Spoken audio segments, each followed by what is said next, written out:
Hey, remember when I built that Mandalorian helmet and was all like, I need this 3 days from now? Well, I also needed armor. So here's how to make last minute Mandalorian armor. For this build, I used EVA foam, painter's tape, old straps, an old shirt, craft foam, a Sharpie, hot glue, paint, a sharpening stone, a respirator mask, goggles, a rotary tool, scissors, razor pens, or a box cutter. First, I drew a pattern onto a sheet of foam. Then I cut out the pieces. Some of the edges came out rough, so I sanded them with my rotary tool, and I heat formed them with a heat gun. I know I'm not showing that, but I mean, how many times do people need to see me sanding and heat forming foam? My channel is full of videos of me sanding and heat forming foam. It's very simple. Then I used painter's tape and painted it white to create a rib cage pattern. You can skip this part if you don't want to do a pattern. The pattern for this is specific to the project that I'm working on. See, this is the sort of thing that you could make it out of cardboard and no one would notice, but if it wasn't there at all, people would absolutely notice. Oh, those are the shoulder and gut plates that I heat formed and left in coffee cans overnight. Didn't need to cool that long, but it's just how it worked out. I used scrap craft foam and hot glue to connect the pieces on the back. Then I hot glued an old strap to either end of the abdomen plate. You know, I like gut plate better. It's a gut plate, and that will sort of act as a belt. Hey Jake, why are you saving that torn in half shirt for 4 years?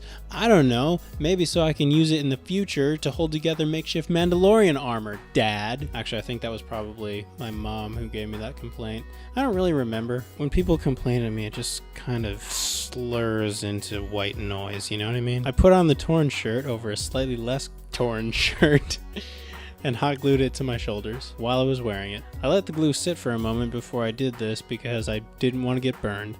Still have the scar from when I did the ZF1 prop. Healed up pretty good, you can barely see it. I cut off the edge to make room for the shoulder pieces. The shoulder pieces that I'm using are left over from the Kylo's helmet test film that I did a while ago. You should check it out, there's lightsabers. It was a lot of fun. The tutorial for those is called How to Make Stormtrooper Shoulder Armor, something like that. I don't know, you just look for it, you'll find it. Or hey, maybe I'll post some links somewhere. I glued the lower part of the shirt to the rest of the armor plates and trimmed the edges. And that's it. The rest of the costume is made up of a helmet and utility belt that there are also tutorials for on this channel. Also a jetpack that I built over on the Indie Mogul channel, link below. And an old jumpsuit that I'm sure no Star Wars fans will ever have a problem with ever. You know what's crazy to me? The average Star Wars fan and average Trekkie both have an irrational hatred of the prequels to their franchises. Just saying, it's ridiculous. Okay, so in every video where I'm sealing my foam props, I get the comment, do we really have to seal the foam props? In every video where I'm not sealing foam, I get angry comments, why are you sealing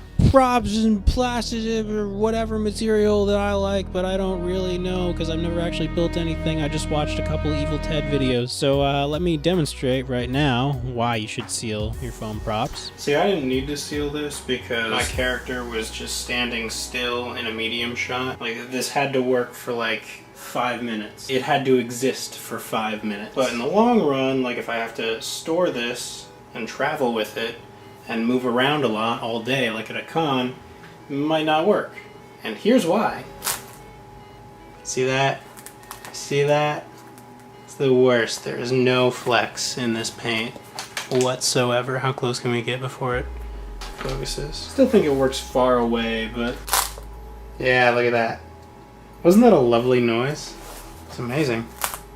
It's my favorite noise. So yeah, that's a video. This is my new outro card. It's kind of a first draft. So if anybody has any ideas for outro cards, let me know in comments below. And also check out the Patreon page, because that's where the funding for these videos comes from. Alright, that's it. Jake out!